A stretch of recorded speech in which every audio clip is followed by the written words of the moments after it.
नमस्ते दोस्तों, जय माँ काली, जय माँ भवानी।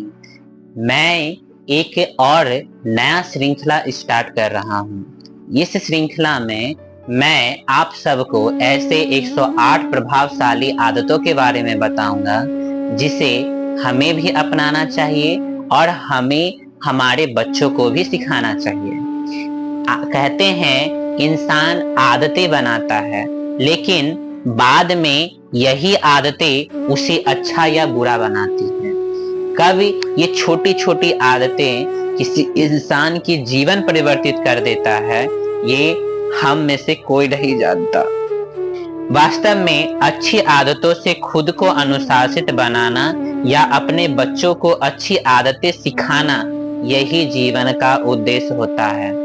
लेकिन उसी के साथ जाने अनजाने में बुरी या कम अच्छी आदतों को दूर कैसे करना है, ये प्रश्न कई लोगों के मन में आता है।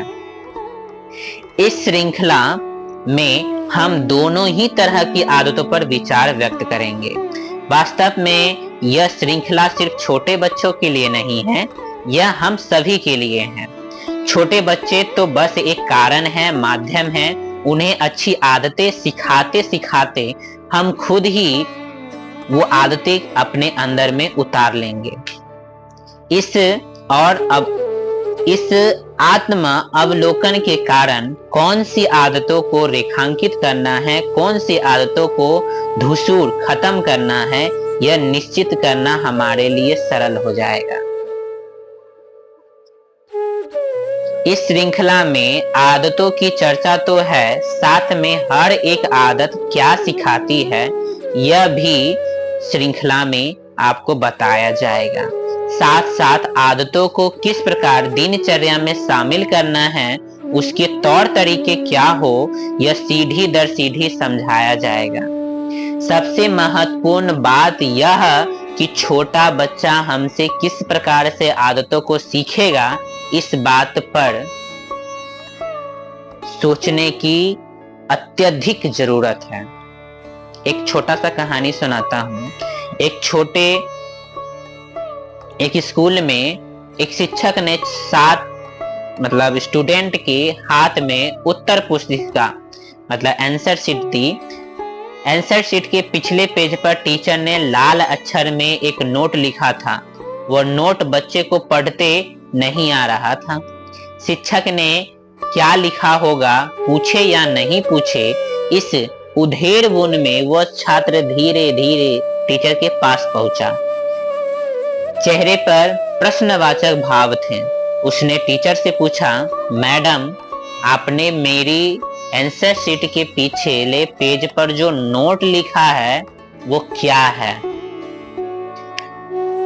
टीचर ने उसके हाथ से आंसर शीट लगभग खींचते हुए जोर से चिल्लाकर कहा, यहां लिखा है अक्षर सुधारो।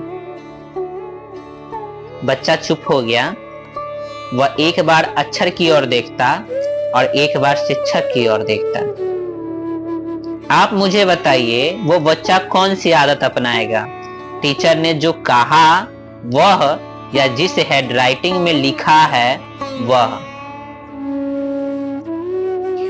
अपने बच्चे, अपने आसपास के लोग हम क्या कहते हैं, इसकी बजाय हम क्या करते हैं उससे अधिक सीखते हैं। अर्थात इस संसार में ऐसा एक भी व्यक्ति नहीं है जो परिपूर्ण है। मेरी स्वयं की सोच भी यही कहती है कि किसी भी व्यक्ति ने परिपूर्ण होना ही नहीं चाहिए।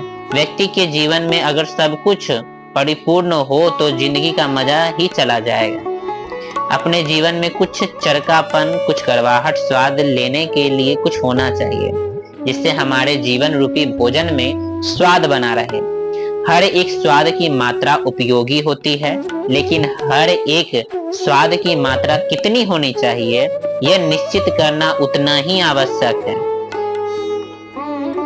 जितना आवश्यक ये कि खाने में नमक कितना होना चाहिए। यह श्रृंखला केवल आप अकेले मत सुनिएगा, मत देखिएगा। इसे लाउड स्पीकर में बजाकर अपने बच्चों को सुनाइएगा, ठीक है? बच्चों को जब अच्छा सुनने की आदत लगेगी और सुनते सुनते इसे देखने की जब उत्सुकता जागृत होगी, ये आदत बच्चों को बहुत कुछ सिखाएगी। बच्चे आपको करते हुए देखते और बार बार उस आदत के बारे में सुनते हुए वो कब उस आदत को अपनाना आरंभ कर देंगे, ये आपको भी नहीं पता लगेगा। तो दोस्तों, आप तैयार हो ना इस श्रृंखला के लिए? इसमें मैं सिर्फ आपको 1, 2, 21, 20, 50 ऐसे नहीं, 108 एक ऐसी आदतें सिखाऊंगा जो आपके बच्चों का जीवन बदल देगा, आपके बच्चों का भविष्य बदल देगा। आपके बच्चे सही मायने में एक संस्कारी, पढ़ने वाले, एक अच्छे इंसान के रूप में उभरेंगे। तो मुझे आप सबका कमेंट का इंतजार रहेगा। कृपा करके आप सब कमेंट करके मुझे बताइए कि मुझे इस पर वीडियो लाना है या नहीं। ठीक है, आपके कमेंट से और लाइक से ही मुझे पता चलेगा कि इस वीडियो की और इस श्रृंखला की आप लोगों को आवश्यकता है कि नहीं। आज के लिए इतना ही। जय मां काली, जय मां भवानी।